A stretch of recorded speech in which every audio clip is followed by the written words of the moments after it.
Si elle fait une bonne job, son produit est plus beau, plus gros, il se vend plus cher, elle fait plus d'argent.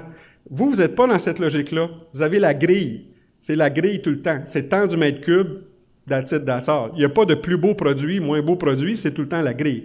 Mais dans ce système-là, on produit du bois. Si vous faites une bonne job, votre bois est plus beau, il se vend plus cher, vous faites plus d'argent. C'est un système différent.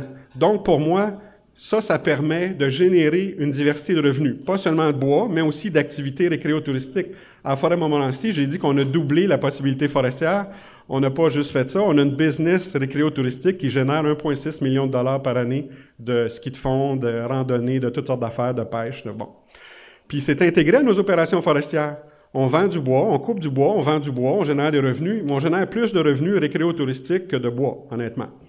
Mais tu sais, c'est un peu particulier, on est proche de Québec, ça ne sera pas ça pour tout le monde, mais reste qu'une autorité d'aménagement qui gère une forêt, qui vend du bois, peut aussi organiser la chasse, la pêche, le ski de fond, puis la randonnée, puis un paquet d'autres affaires, qui génèrent des revenus aussi.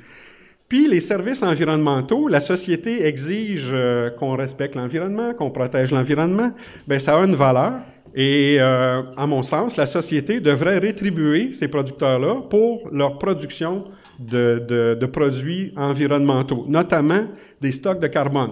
Si vos forêts poussent plus vite, ils fixent plus de carbone, on va créer l'an prochain, cette année, une bourse du carbone. Bien, le carbone, ça vaut quelque chose. C'est un service environnemental. Si vous en produisez plus de carbone, parce que vous en fixez plus, vos forêts poussent plus vite, ils fixent plus de carbone, bien, vous allez avoir des revenus de carbone. Ça, c'est des revenus de services environnementaux.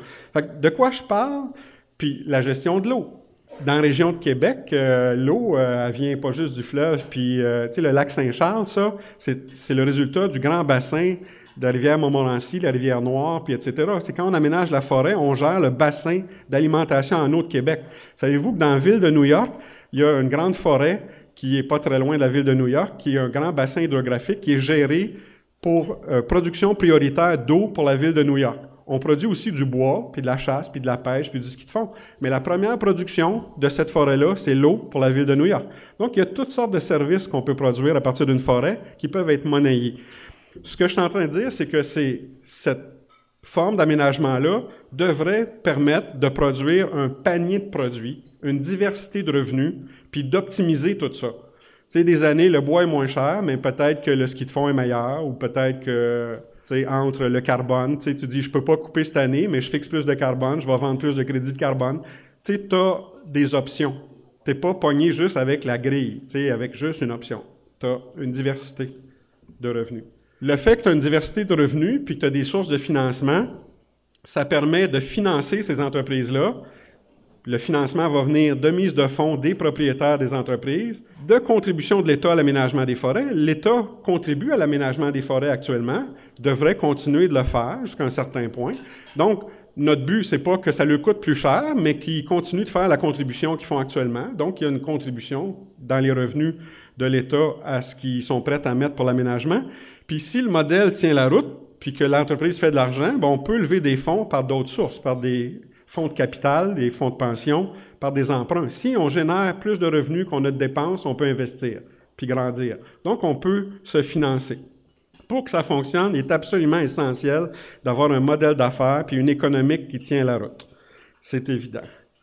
Puis ça va demander beaucoup d'innovation en affaires, des types d'associations qu'on n'a pas connues dans le passé, des nouveaux savoir-faire, des nouvelles formes de relations avec la société.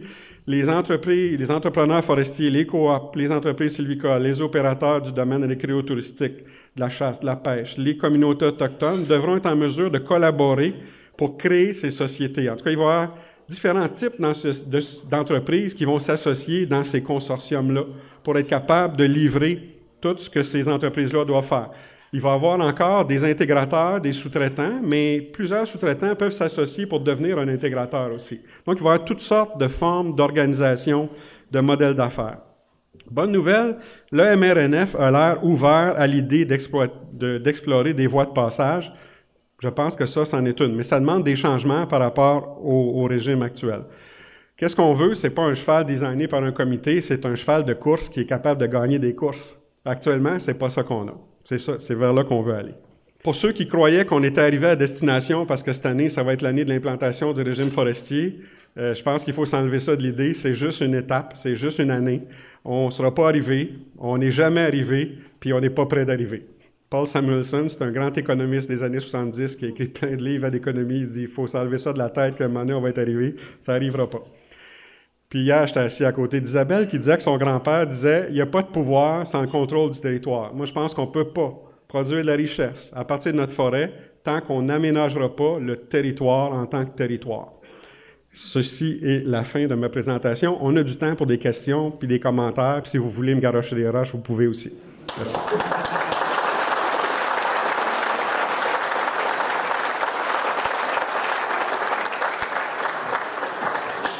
Dans votre modèle de tantôt, quand vous parliez, il ne faudrait pas que ça serait géré par des compagnies indépendantes. Il ne faudrait pas que ça toucherait.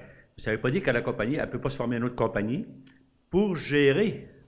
Il y a 2 ou 3 compagnies qui peuvent gérer ça. Oui. Il reste encore un petit peu en contrôle. Oui.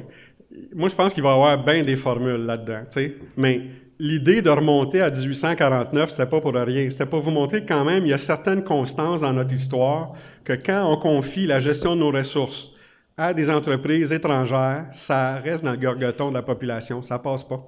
Si on revient à un système qui revient à ça va amener une autre erreur boréale puis d'autres réactions. Si c'est des entreprises plus locales où les gens vivent proches de l'endroit où ça se passe, les gens sont beaucoup plus prêts à admettre bien des choses. C'est quand les propriétaires d'entreprises vivent dans la même communauté que ceux qui vivent la situation économique, ben les gens sont prêts à accepter pas mal plus de choses. Mais quand c'est une société de capital de risque à New York qui fait comme ce que fait Air Canada Entreprise ces temps-ci, ben ça passe pas. Les gens ne le prennent pas parce qu'on parle d'un bien public. C'est ça qui est la différence avec d'autres sortes d'entreprises. C'est un bien public qui appartient au public. Puis quand on a pris des modes de tenure qui impliquaient de remettre la gestion de ça à des entreprises privées, mais à des entreprises privées étrangères, mais là, les gens disent, ça sert à quoi d'avoir ce bien-là? Fait qu'enlevons-le ça, puis les gens aiment mieux rien faire avec que de le donner à un autre. Fait que, tu sais, ça, c'est une constante. Fait que, oui, il va y avoir des formules qu'il va falloir trouver, puis il va y avoir toutes sortes de possibilités, de toutes sortes d'arrangements, mais à la fin, les gens sont pas caves, puis ils vont voir c'est quoi le deal final, puis s'ils trouvent que ça a de l'allure, ils vont vivre avec, puis s'ils trouvent que ça n'a pas d'allure, il va y avoir d'autres erreurs boréales, d'autres indignés, puis d'autres mondes dans la rue. Tu sais, c'est aussi simple que ça. Mais c'est sûr qu'il va y avoir toutes sortes de formules. Mais pour moi, c'est évident que ça peut pas marcher autrement que dans une logique économique de secteur privé aussi.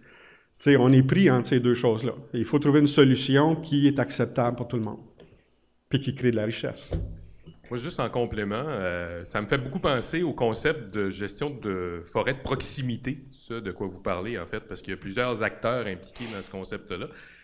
Donc, à quelque part, ça ressemble un peu à ça.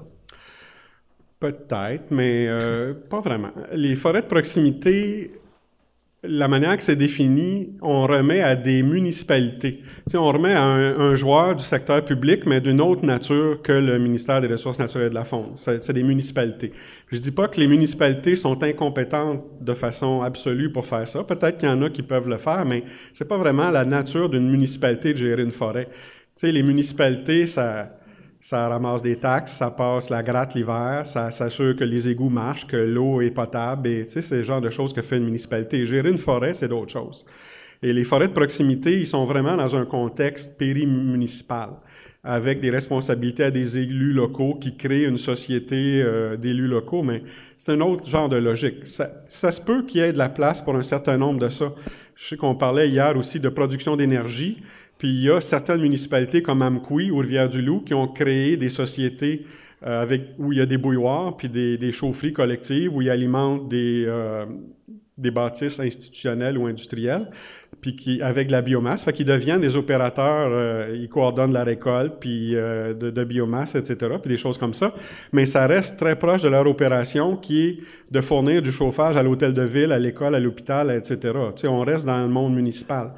Mais au-delà de ça, vraiment gérer une forêt, là, tu sais, c'est que l'acteur me semble pas nécessairement le bon dans l'idée des forêts de proximité. Là, c'est la municipalité qui est mandatée pour faire ça. Je suis pas sûr que c'est le bon acteur pour ça.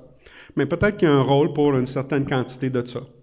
Je voulais savoir, ce que vous donniez comme exemple, là, est-ce qu'il y a un pays qui se rapprocherait un peu de ce que vous pensez, qu'ils font présentement, maintenant? Pas vraiment. Puis la raison, c'est que il n'y a pas tellement de pays qui ont les mêmes caractéristiques de propriété forestière que nous. Les seuls autres pays qui ont des caractéristiques comme nous de propriété forestière, c'est la Russie, la Lettonie, l'Estonie, la Lituanie, où ce que la forêt appartient à l'État. Et puis, si tu vas aux États-Unis, la forêt appartient à des particuliers. Si tu vas en Suède, la forêt appartient beaucoup à des particuliers aussi. Une partie à l'État, mais beaucoup à des particuliers. Des juridictions forestières qui sont des producteurs forestiers significatifs dans le monde où la forêt est publique, à part nous, il n'y en a pas tant que ça. Puis c'est ça qui fait que c'est difficile. Il faut penser à un modèle qui correspond à nos caractéristiques. Puis l'idée, moi, j'ai longtemps, je me suis dit, ben la solution, c'est de vendre nos forêts, vendons-les. Puis là, ils vont devenir privés, puis on va pouvoir les gérer de façon privée avec une logique économique. Mais essayez d'amener ça dans la place publique, l'idée de vendre les forêts publiques du Québec. Vous allez voir que vous n'irez pas très loin. Moi, je me suis fait garrocher des roches à chaque fois. Peut-être que c'est possible d'y penser. Moi, à un moment donné, j'ai suggéré seulement de doubler la superficie des forêts privées au Québec, c'est-à-dire de vendre. Les Suédois ont fait ça jusqu'à un certain point. Ils ont privatisé une partie de leurs forêts publiques, mais pas en totalité, puis avec certaines règles d'encadrement très précises. Notamment, ils disaient aucun propriétaire ne peut posséder plus que, mettons, 20 000 hectares pour éviter la grande concentration. Mettons que Stora Enso achète tout le pays, tu sais. Et pour éviter des choses comme ça. Donc, ils ont mis des balises, puis ils ont dit il faut que les propriétaires soient des individus et non pas des corporations. Quand c'est une corporation, on ne peut pas détenir plus que tant. Avec des balises assez précises, puis ils ont effectivement privatisé. Puis, au Québec, la forêt privée, c'est à peu près 10 % du territoire, mais ça produit à peu près 20 % du bois. Puis les gens en forêt privée, bien c'est sûr, ils sont plus dans le sud, ils sont dans des forêts plus productives, donc c'est normal, mais les gens en forêt privée ont plus investi en aménagement aussi, puis leurs forêts sont plus productives du fait qu'ils ont plus investi en aménagement, jusqu'à un certain point. Et donc, moi, je disais, si on doublait la superficie des forêts privées, donc on vendait un certain nombre de forêts publiques actuelles, pour que la proportion passe, mettons, de 10 à 20 % et qu'on concentre tous nos efforts d'aménagement forestier dans ces forêts-là, on pourrait assez facilement doubler la productivité de ces forêts-là. Et donc, la forêt privée, plutôt qu'alimenter 20 %, pourrait alimenter 80 % de nos besoins. Là, ça change tout notre régime forestier, tout notre système. Mais tu sais, ça veut dire qu'on ferait de la foresterie intensive seulement sur 20 % du territoire. Fait que tout le régime forestier qu'on connaît dans la forêt publique, là, ça disparaîtrait. En tout cas, ça deviendrait très, très petit. Ça serait complètement un autre monde, OK? Peut-être que c'est une autre forme de solution, mais chaque fois que j'ai évoqué l'idée de vendre la forêt publique, j'ai jamais senti qu'il y avait dans la population au Québec quelconque intérêt pour ça, ou acceptation de ça.